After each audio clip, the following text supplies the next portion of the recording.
That's what all the people say. You're riding high in April, you're shot down in May. But I know I'm gonna change that tune when I am back on top. Amigos de Televisión Universitaria, tengan ustedes muy buenas noches. Hoy en el programa, siguiendo el ciclo que hemos denominado Economía, Política, Estado, tenemos la grata presencia de dos importantes intelectuales.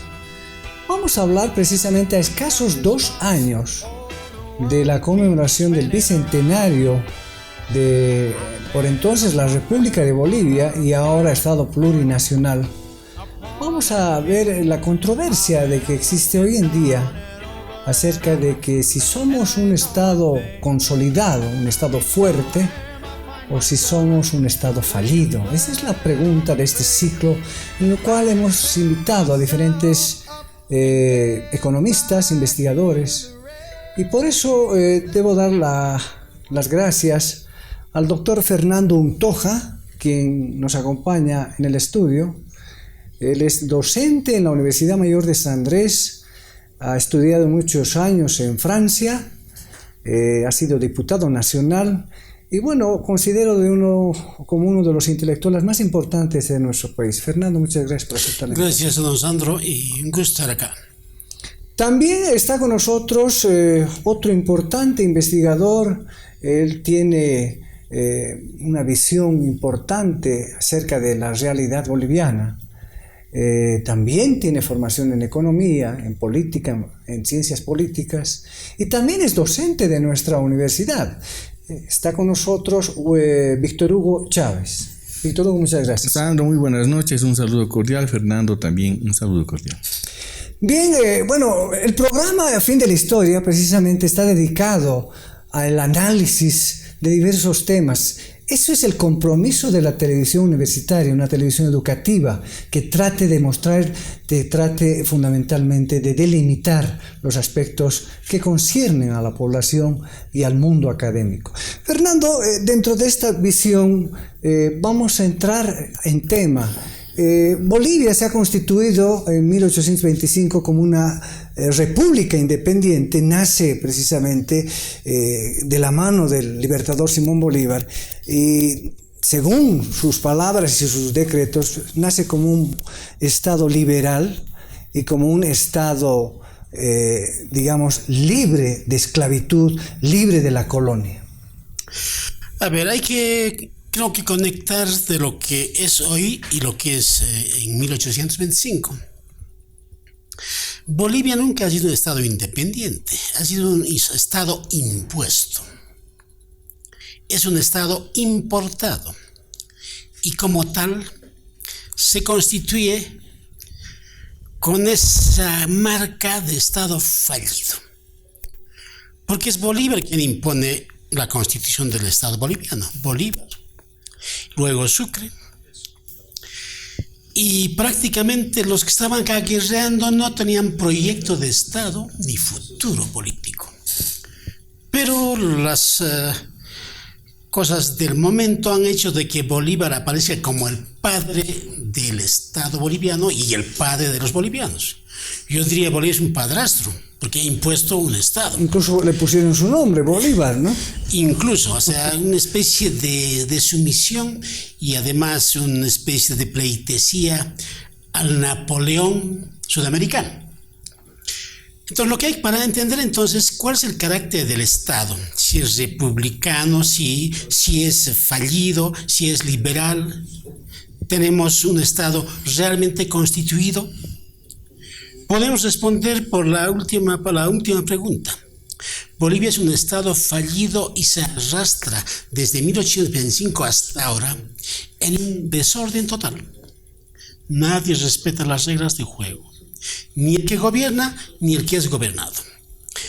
Otro fenómeno: no ha habido proyectos de Estado ni proyectos económicos en el transcurso de los 180 años. No ha habido.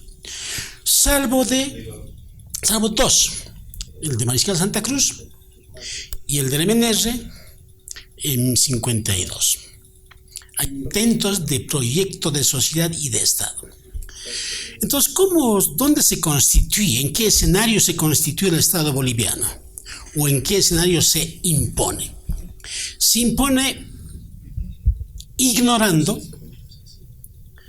la base social, que es la cuestión étnica nacional, es decir, que los aymaras y quechuas no participan en absoluto en la constitución del Estado boliviano, para nada. Sin consultar a ellos se hizo el Estado.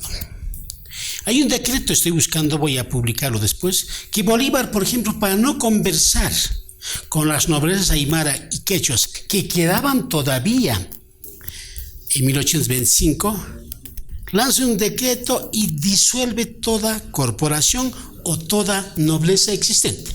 Y no hay desde ahí. Entonces, Bolívar, en su paso por acá, impone un Estado que es completamente importado en todas las instituciones, en los códigos, en la lengua, en la religión, todo es colonial. ¿Y qué es lo que adquiere? ¿Y qué es lo que distingue de la práctica colonial? El proceso colonial rendía cuentas a España, cierto, pero con la República los criollos se hacen dueños de tierras, de aymaras y quechuas, y los nombra a los indios y se hacen dueños de todo eso. Entonces, la gente que vive ahí estaba incluido en el poder dictatorial de un Estado importado, incluido, pues la inclusión es negativa, incluido como ¿qué? Como vasallos, como pongos, como indios, y ese Estado continúa trabajando. Santa Cruz dije que trata de cambiar eso un poco, pero dura muy poco en el gobierno, y a partir de ahí se sigue arrastrando. Y ese Estado fallido, porque Estado fallido, ¿qué es? Instituciones débiles, reglas de juego no cumplidas, no hay garantía en servicios básicos como educación, por ejemplo, para la ciudadanía. En ese Estado del 25 al 52, la gente de aymara quechua no es ciudadano, son indios, tropas que están por aquí, por allá. Ni siquiera hay que educarlos, sino hay que explotarlos. Entonces el Estado importado es un Estado fallido y que se mantiene hasta ahora. Víctor Hugo, siguiendo la línea que marca Fernando, es importante mencionar que, digamos, a partir de la creación de la República de Bolivia, como bien dice, se da una formación social tributaria. Es decir, nos convertimos en un Estado tributario, porque en los modos de producción todavía seguimos un modo de producción feudal. Es un Estado patrimonial de unos cuantos poderosos, dueños, terratenientes, y los indios tenían que tributar, es decir, y más allá de realizar el tributo, tenían que servir en las haciendas. Bueno, yo tengo una visión un tanto más optimista de lo que es Bolivia. Para mí Bolivia, y de entrada lo digo, es un estado en construcción. Y efectivamente nace en 1825, no impuesto por Bolívar, sino por la oligarquía de Charcas a la cabeza de Olañeta. Olañeta es el que pacta con Sucre la emisión del decreto supremo del 9 de febrero de 1825, por el cual el ejército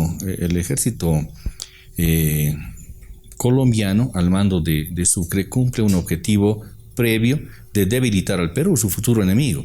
Entonces divide al Perú en Alto Perú y Bajo Perú, y luego le quitan Ecuador también. El objetivo era militarmente debilitar al Perú. Esa es la lectura que tengo de la intervención de Sucre, pero a la vez va conectada de la actitud de Olañeta, quien es el que fervientemente, y se nota bien en la redacción del decreto del 9 de febrero, es el que conocía perfectamente de las intenciones para que esta casta gobernante, que lo ha estado en la Real Audiencia de Charcas, permanezca gobernando durante el tiempo de la República. Bolivia ha sido y es una república. El concepto plurinacional es más bien de la composición cultural de las denominadas naciones que componen Bolivia, pero el sentido republicano no ha cambiado. La misma Constitución reconoce que Bolivia es una república y sobre eso no puede haber debate alguno. vanos son los intentos de tratar de indicar la diferencia entre república y Estado plurinacional como si fueran opuestos, cuando en realidad lo opuesto a la república es un régimen autocrático. En cuanto así a la forma de cómo se ha sustentado el Estado boliviano, ha tenido diferentes ciclos. ¿Cuáles son los ciclos que ha tenido? Un ciclo inicial hasta la consolidación, hasta el Pacífico, le vamos a llamar, hasta la invasión chilena del Pacífico, que efectivamente era minería y explotación indígena que se ahonda después del Pacífico para recalar en el pongueaje y también en el establecimiento de dos versiones del Estado minero feudal. La primera versión, la oligarquía de La Plata. La Plata, con el Partido Conservador en Charcas, en Sucre, con su propia forma de proceder, y una vez que hay reducción de precios internacionales y la destrucción del bimetalismo en Europa, cambia el modelo y el patrón y pasamos a la época de la minería del estaño con el rey del estaño, que era Patiño. Los demás eran colaterales, ¿no? Patiño tenía el 70% de la producción de estaño y Hochschild y Aramayo se repartían el resto. Entonces el verdadero patrón minero de ese entonces era pues Patiño, de tal manera que se refleja que sus propios abogados desempeñaban las funciones de presidentes de Bolivia, tal el caso de Ismael Montes y todo el Partido Liberal. En el siglo XX sí hay un proyecto diseñado por los gringos después de la guerra del Chaco para la ejecución por el MNR posteriormente. Es el Plan Bohan.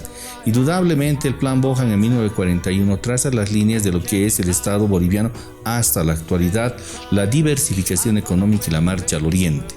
Entonces significa que Bolivia deja de ser un estado minero productor, monoproductor de estaño, y se diversifica de tal manera que en la presente gestión se registra el incremento de la producción y exportaciones de productos agrícolas no tradicionales que en cierta manera son el resultado del Plan Bohan y la política de diversificación económica, que es el núcleo, en realidad sin quererlo, el MNR, y descontando sus propuestas y logros definidos como el voto universal, la nacionalización de minas, que ha sido un fracaso, la reforma agraria, que ha llevado al altiplano a un minifundio y al lado oriental a un latifundio, pero en realidad el MNR, sin pretenderlo, ha logrado, y pase extensor, ha logrado que Bolivia se diversifique económicamente, pero siguiendo los lineamientos del Plan Bohan.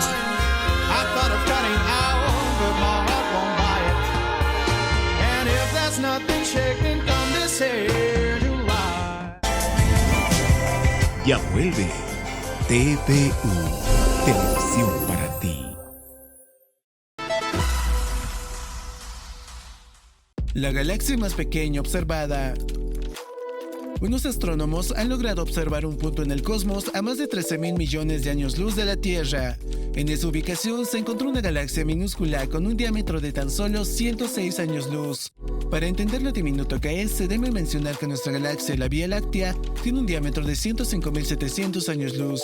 El equipo internacional de investigación de Harvey Williams de la Universidad de Minnesota en Estados Unidos pudo estudiar esta galaxia gracias a un fenómeno llamado lente gravitacional, el cual amplificó hasta 20 veces el brillo de esta diminuta galaxia.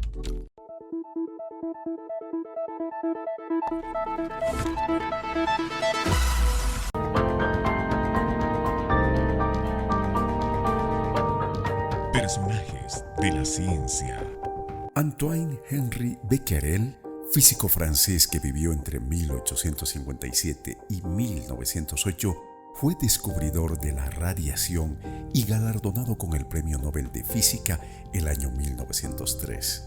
Identificó la existencia de dos diferentes tipos de radiación que denominó rayos alfa y beta y demostró que provocan la ionización de los gases.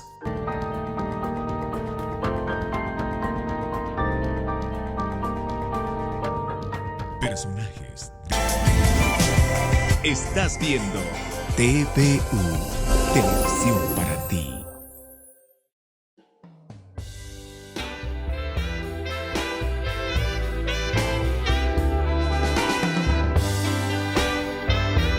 Esto es El Fin de la Historia y estamos conversando con Víctor Hugo Chávez y Fernando Untoja. Fernando, Víctor Hugo ya entró en la fase, digamos, de lo que se ha constituido el Estado capitalista o la constitución del Estado capitalista, pero hay que remontarnos a dos hitos importantes. La Guerra del Chaco, por un lado, que permite, según los historiadores, el reencuentro de las diversas nacionalidades, las formas de percibir el mundo, lo que Zabaleta llama esa formación social abigarrada. Y el otro del componente es el socialismo militar.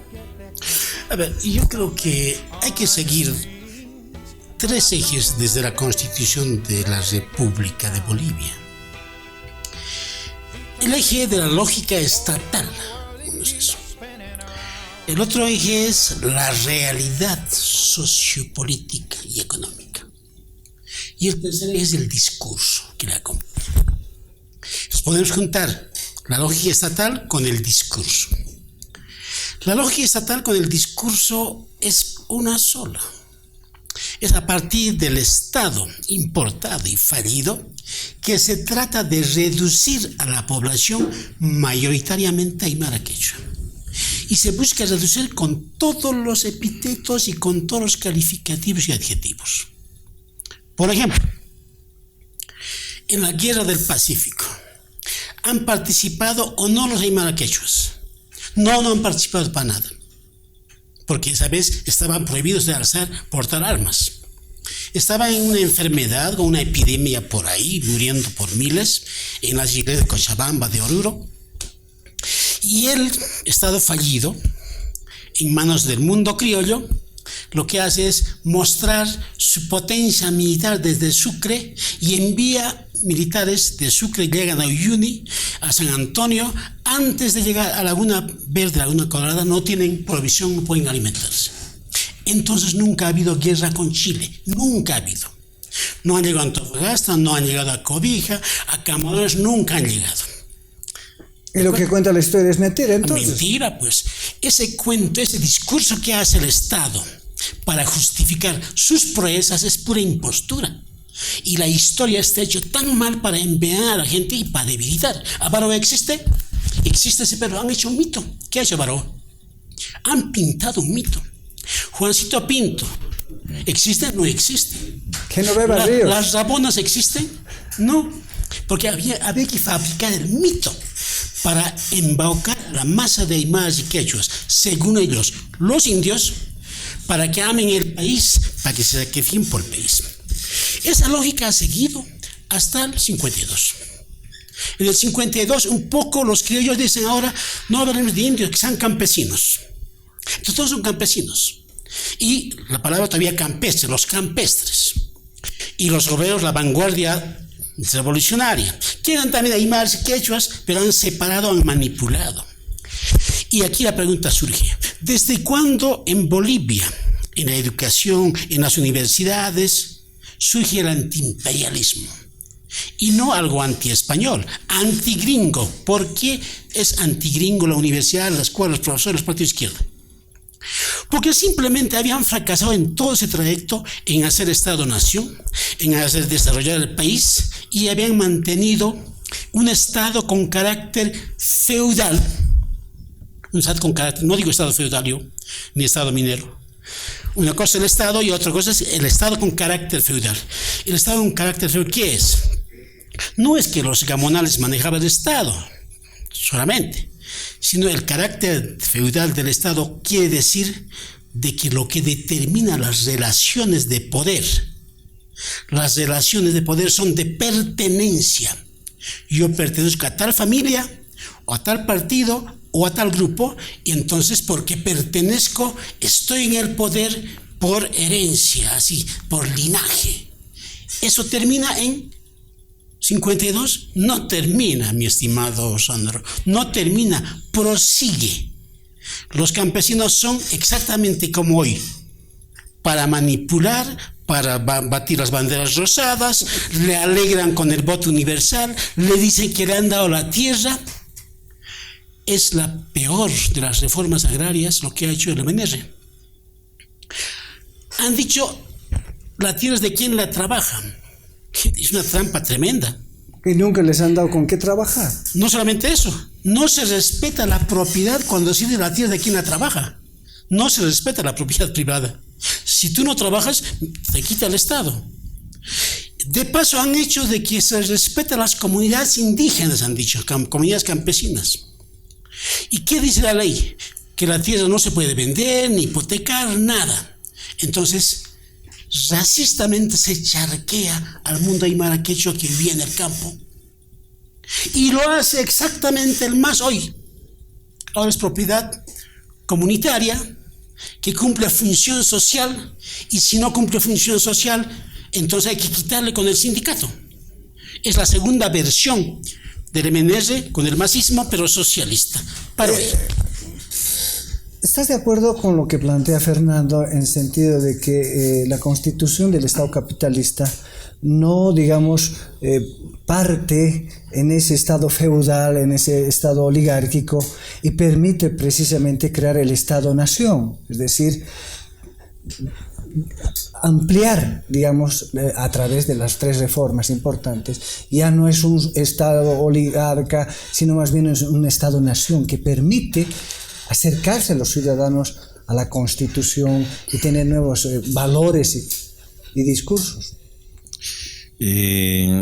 Bueno, hay que analizar lo siguiente, ¿no? Primero, ¿cuál es la predominancia poblacional indígena en Bolivia? Y ese dato, pues, un estadígrafo que nos tiene que dar resultados los censos. El Censo Nacional de Población y Vivienda del siglo que estamos presentes, el del 2001, nos indica que la población indígena, o por lo menos las personas autoidentificadas como indígenas, estaban superando el 60%, el 64%, una mayoría. Ello lleva a la Asamblea Constituyente y a establecer lo que hoy se denomina un Estado plurinacional. El 2012 ya hay un reflujo, reduce ostensiblemente hasta apenas el 34-36% de la población autoidentificada como indígena.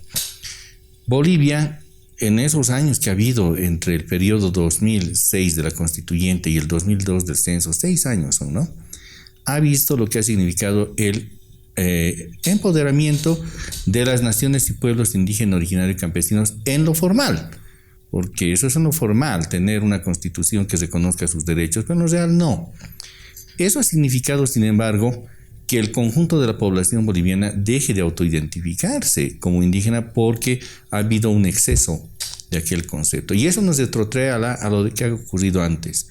¿Se hace un Estado para dominar la aymara? No.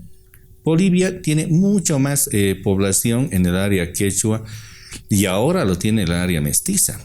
La construcción del Estado boliviano efectivamente viene o deriva de ese Estado feudal de Pongueaje hasta 1952. Pero a partir del 52 viene la efectiva construcción de lo que es el boliviano como realidad.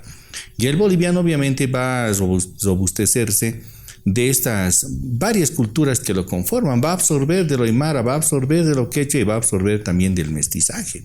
Ese es el boliviano. Entonces no hay sangre pura. Esos son conceptos estrictamente raciales propios del nazismo inclusive, ¿no?, que nos conducen a segmentar la sociedad boliviana en esos estamentos que no son propios. Fernando, siguiendo tu lectura, cuando se constituye el Estado revolucionario de 1952, tú dices que no cambia absolutamente nada. Es decir, a los indígenas les ponen una chamarra y los vuelven mineros.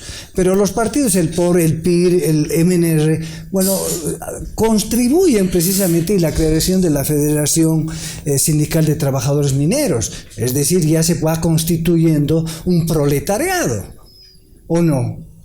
A ver, quiero expresar los conceptos. No hay indígenas en Bolivia. Ese es discurso oligárquico y feudal. No hay. ¿Aymaras hay? Sí. ¿Quechos hay? Sí. Guaraníes hay, exacto. Pero de indígena, originario, campesino, ese es discurso feudal. Los latifundistas, los gamonales y los que estaban en el poder antes del 52 hablaban de indios y de indígenas.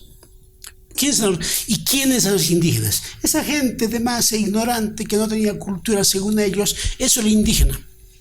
Y el boliviano se ha acostumbrado a hablar ese discurso y repetido durante todos los días y durante todo el tiempo, y peor todavía con el gobierno del MAS. Lo que ocurre es que hasta el 52, yo quiero citar una cosa antes del 52, la guerra del Chaco.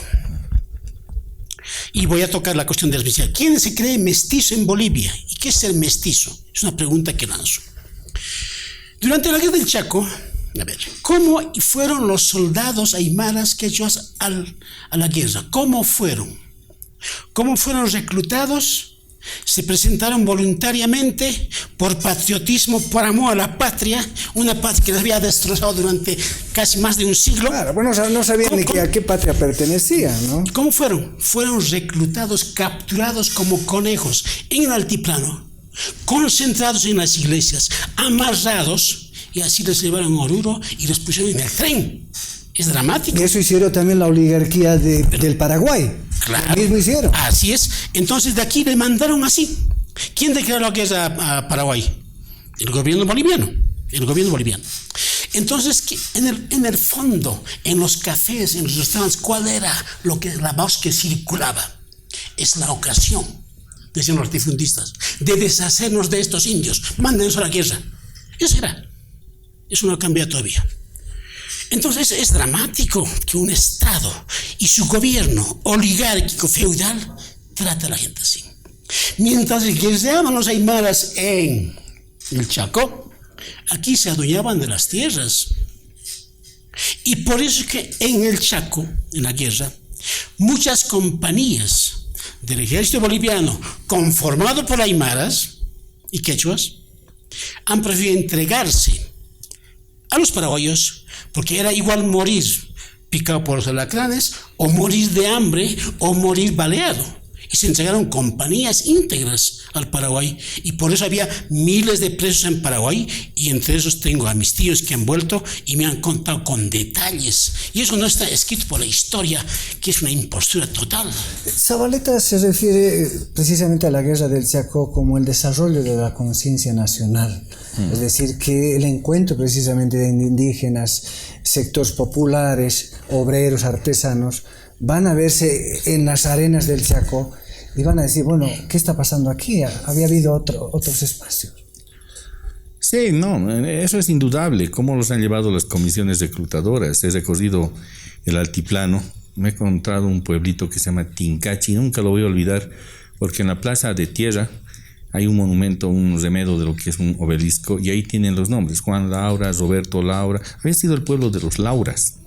Dice, todos excombatientes en el Chaco, y dicen sus hazañas en Aliguatá, en kilómetro 7, en Villamontes. Los han llevado desde 4.200 metros sobre el nivel del mar, y el problema no es cómo han ido. Efectivamente han ido sometidos, el problema es cómo han vuelto. Han vuelto con conciencia nacional. Y Zabaleta coincide en ese tema, ¿no? La creación de la conciencia nacional, ¿dónde está? En el Chaco, ese es el germen. No en el parto, sino en el crecimiento de ese soldado que luego de volver del Chaco, pues ya no acepta ser tratado de esa manera como lo fue. Es un ejército desmovilizado de no solamente indígenas, también cholos mestizos en las categorías que utilizaría Fausto Reinaga. Y los cholos mestizos más no han participado en la revolución, los indígenas. Los de la revolución del 52, la efectiva, lo ha hecho un ejército desmovilizado urbano de artesanos, mineros, fabriles, a la cabeza de inclusive mestizos que gobernaban, más bien conducían la Central Obrera Boliviana, porque no se puede decir que Lechín haya sido de ascendencia indígena. Entonces, esa es la revolución del 52, una revolución chola mestiza. Es árabe. Ahora, Sí, precisamente, Fernando, libanés. el tema, el libanés, bueno, Pues llegó claro. como jugador de fútbol y después se convirtió, bueno, pero quieras o no quieras, la clase media llevó adelante pues el proceso revolucionario, y lo que no han podido hacer el PIR, el POR, los partidos de izquierda con influencia precisamente de la URSS, el nacionalismo revolucionario se impone, y hasta ahora van a seguir con un nacionalismo endógeno. No niego. Lo que me interesa es la lógica del proceso mismo y el discurso que se produce. ¿De acuerdo? Porque para salvarse y decir de que los mestizos han hecho también la guerra, han comandado, no solo los indígenas, como los cruceños dicen, ¿no? Nosotros hemos estado en la primera línea, dice, y los collas no han participado aquí. El discurso fabricado por el Estado con carácter feudal ha pintado de otra manera la guerra del Chaco. Y otra cosa es el problema social, la rebelión y la contestación del individuo aymara quechua, que se instala en las ciudades porque aparece sin tierras en su pueblito y quiere educarse, quiere mandar a sus hijos a la escuela, y en el 52 esa fuerza converge en una rebelión. Pero el 52 los barren a los varones del estadio. Llego a eso. Y se empieza a nacionalizar y se empieza a crear un estadio nacional. No. ¿O no? Es lo peor que ha hecho el MNR. El MNR con la nacionalización del 52, 53 ha liquidado el desarrollo del capitalismo en nombre de un estatismo.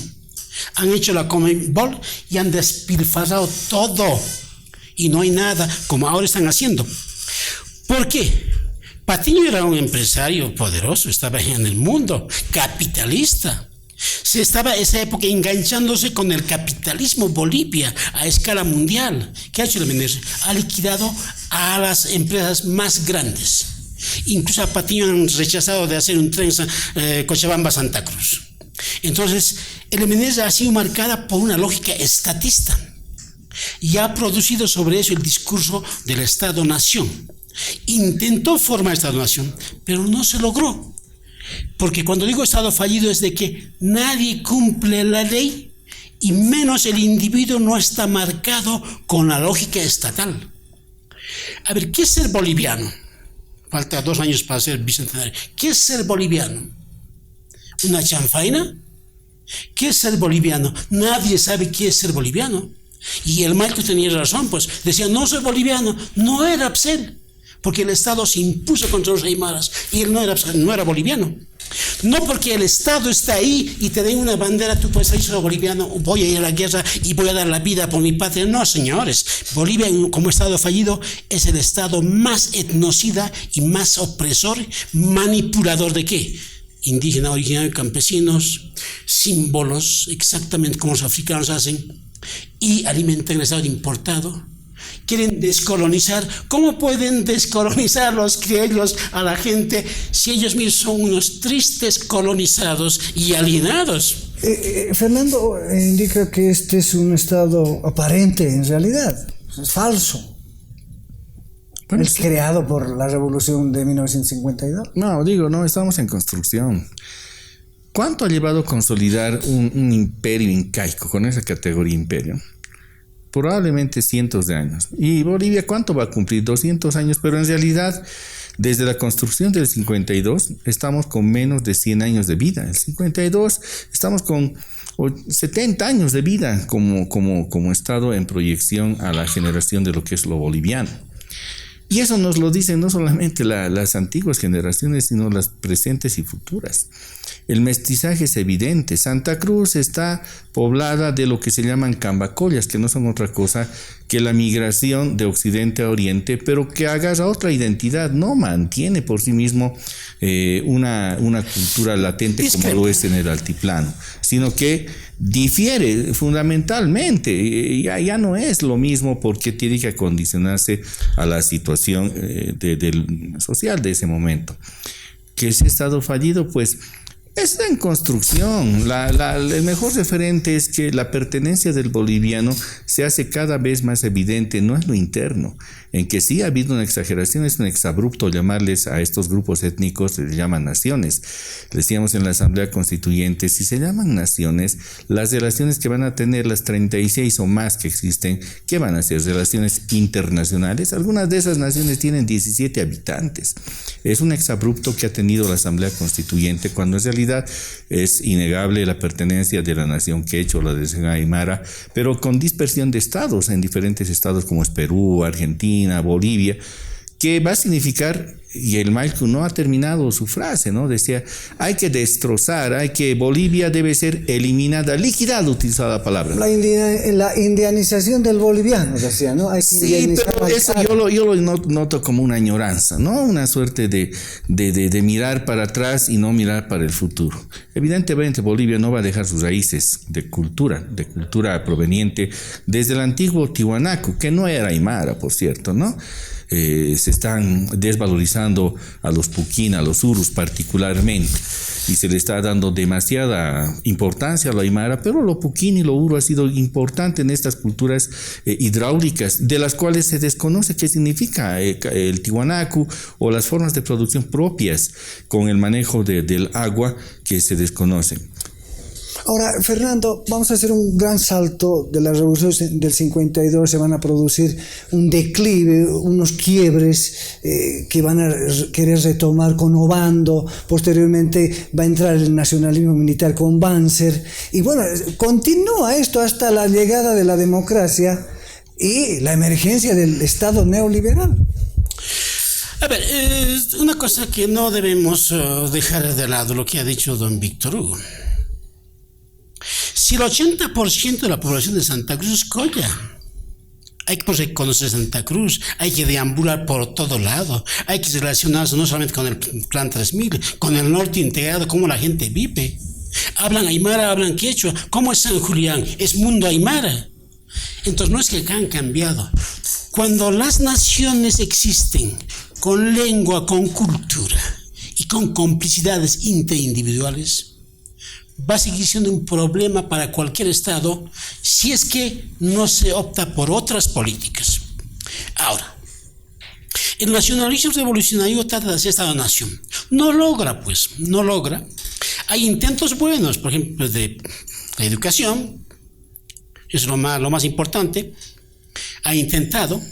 Ha querido imponer una conciencia nacional. Pero ¿quién puede crear una conciencia nacional? ¿Se puede crear desde un partido político? ¿Se puede crear a partir desde el Estado, imponer así vas a pensar y así vas a rendir culto a los héroes? Si los héroes son inventados. Los que han ido a la guerra del Chaco, los llamados mestizos, no pasaban el puente de Villamontes.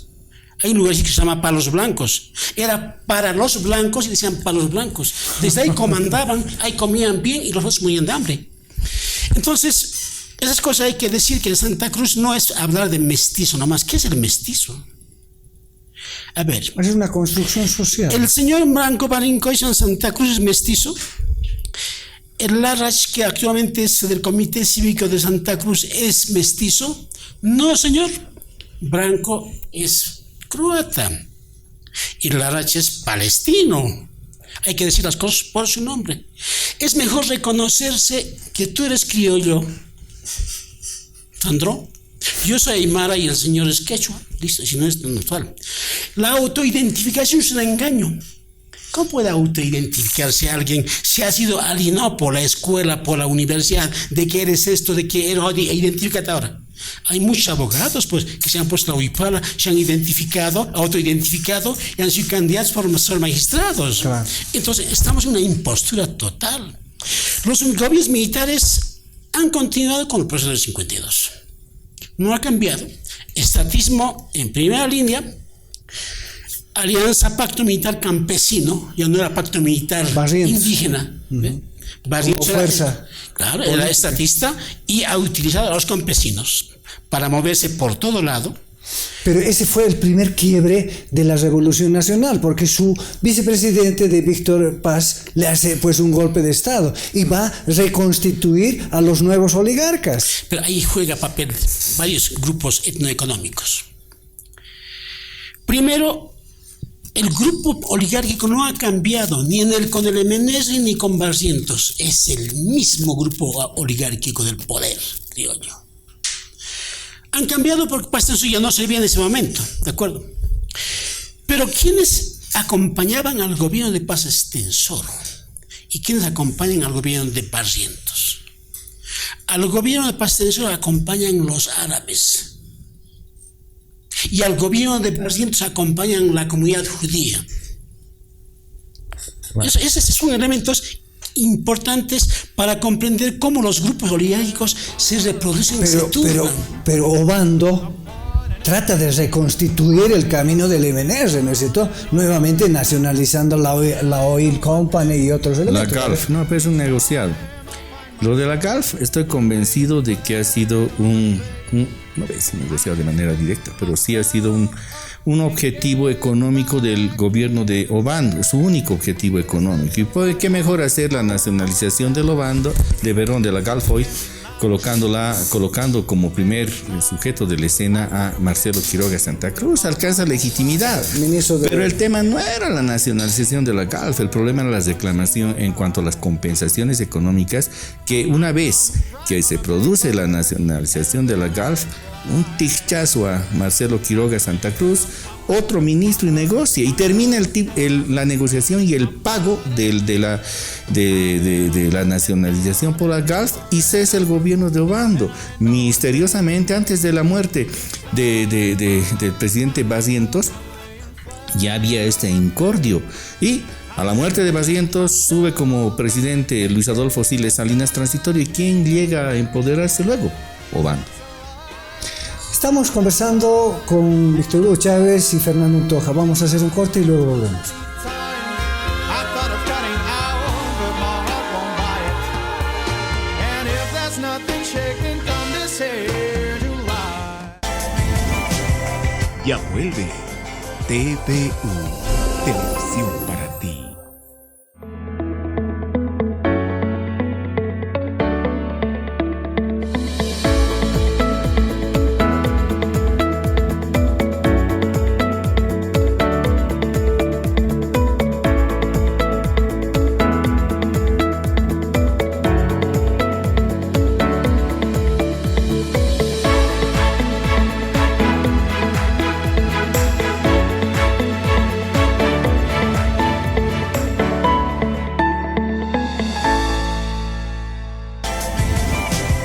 Estás viendo TVU, Televisión para ti.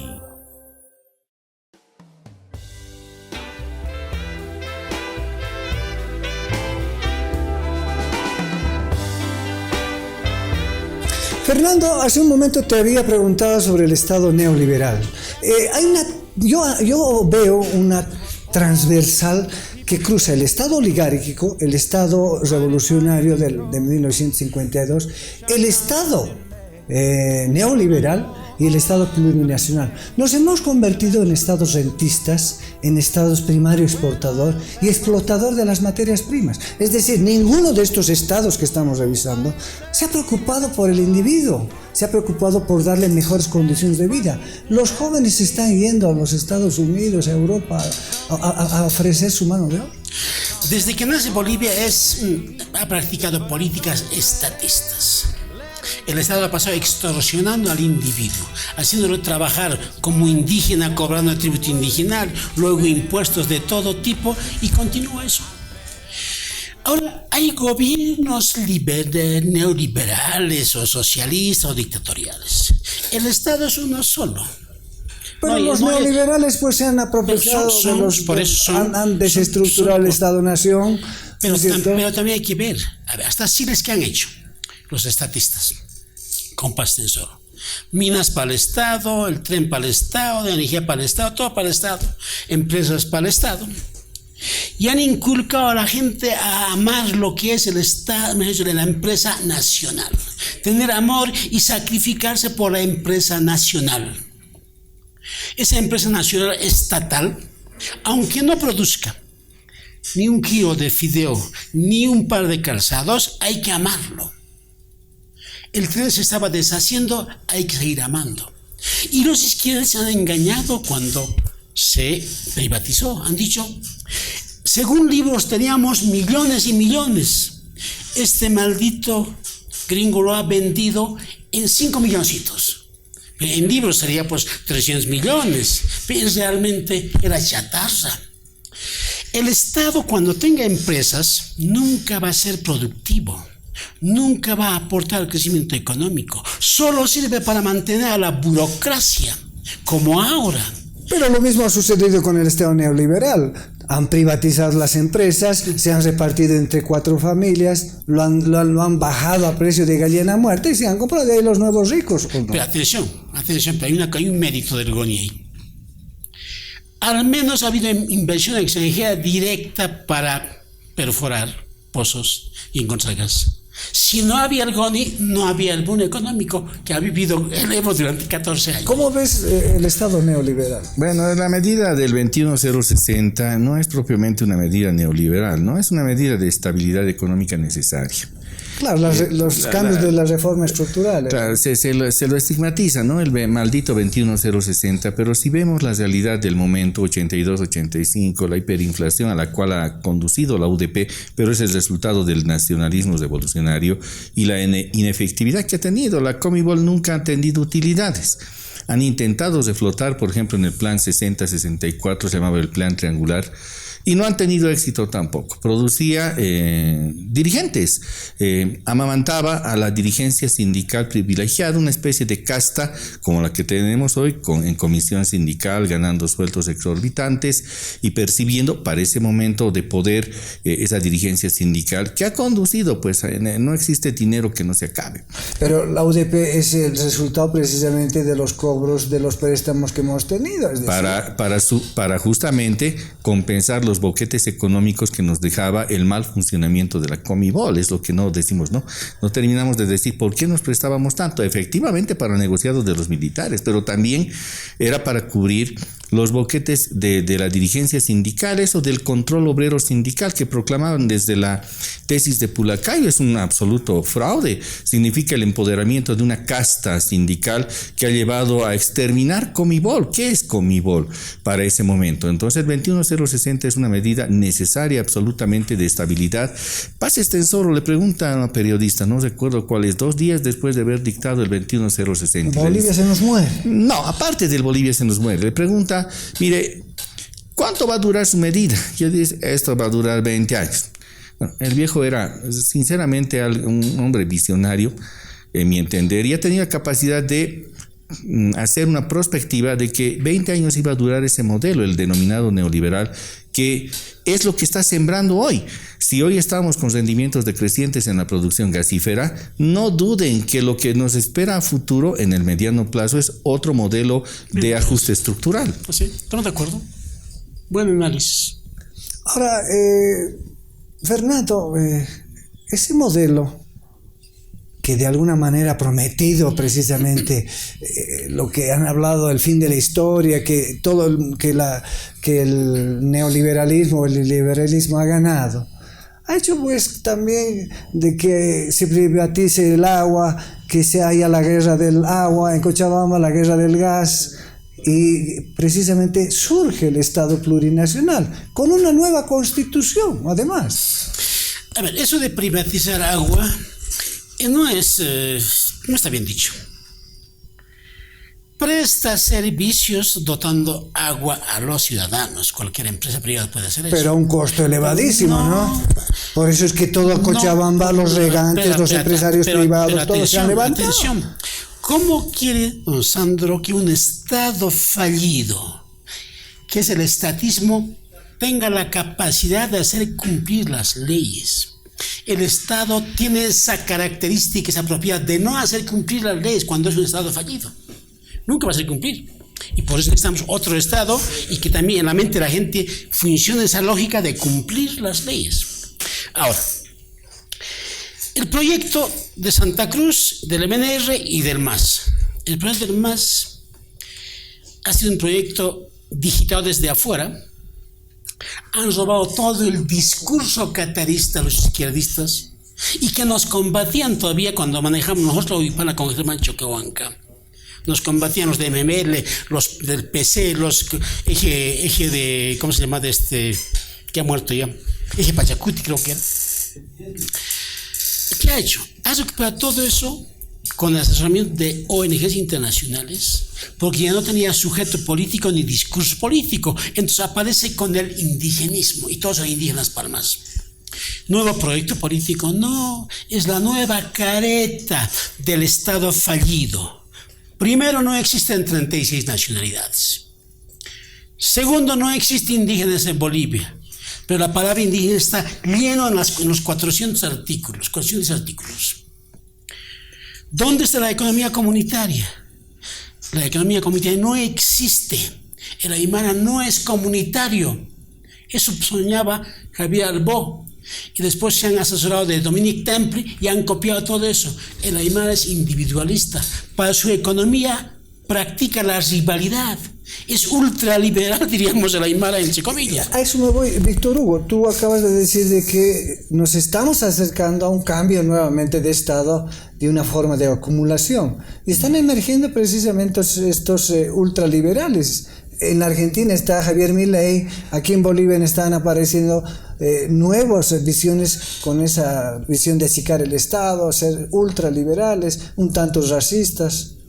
Bueno, la versión boliviana, siendo copia de la versión argentina, pues es muy escuálida, ¿no? Tiene muy pocos recursos de fundamentación. Argentina es otra realidad, pero en todo caso es un populismo que en lo político tampoco funciona. El mismo discurso en lo político tenía, por ejemplo, Bolsonaro, y le ha durado menos de 4 años, y hoy está en problemas. Ha permitido que el retorno de Lula en el Brasil como gobernante. Boric partió en Chile con otra perspectiva y no ha podido consolidar una constitución que quería ser plurinacional en Chile, nada menos, ¿no?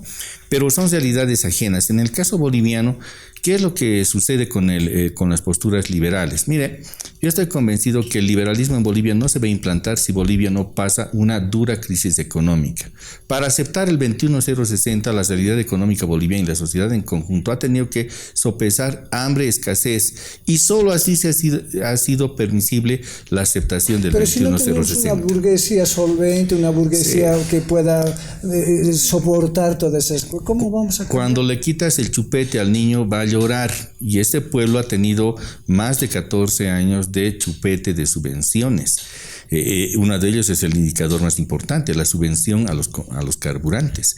Si se pusiera en precio real, ¿no?, en precio comercial, no en precio subsidiado, tendríamos mucho problema. Y de hecho ha sido así. El 26 de diciembre del 2010, Morales incrementa el 68% el precio de los carburantes, y a los 3 días está retrocediendo con la medida. Sincerar la economía había sido pues complicado, y recién se percata, y para encubrir todo ello continúe la subvención, y mientras tanto el pueblo está feliz con su chupeta hasta el momento que se le quite. Fernando, no te voy a preguntar, ¿qué hacer con el Estado fallido entonces? Hay que reorganizar, hay que refundar el Estado. No es un Estado liberal, porque los que meten lo liberal o la economía keynesiana estatista en la Constitución no entienden la lógica del Estado. La actual Constitución dice que es estatista, pues. Y no puede funcionar la economía, porque ya está frenado. Hay que dar en Bolivia un cambio total. Hay que voltear la campana. No ha habido experiencia liberal en Bolivia. A mí nadie me puede demostrar que yo he escrito a favor del socialismo. Nunca escribí. Siempre combatí, porque yo sé como economista que el estatismo es la ruina de las sociedades, de los estados y de la economía, y es la formación de grandes oligarquías, es el nido de delincuencia organizada, como ahora. Entonces hay que cambiar, hay que dar el papel protagónico al individuo, que acumule, que haga fortuna, que dé trabajo. El individuo en su relación es solidario con el otro. ¿Quién puede ser el genio?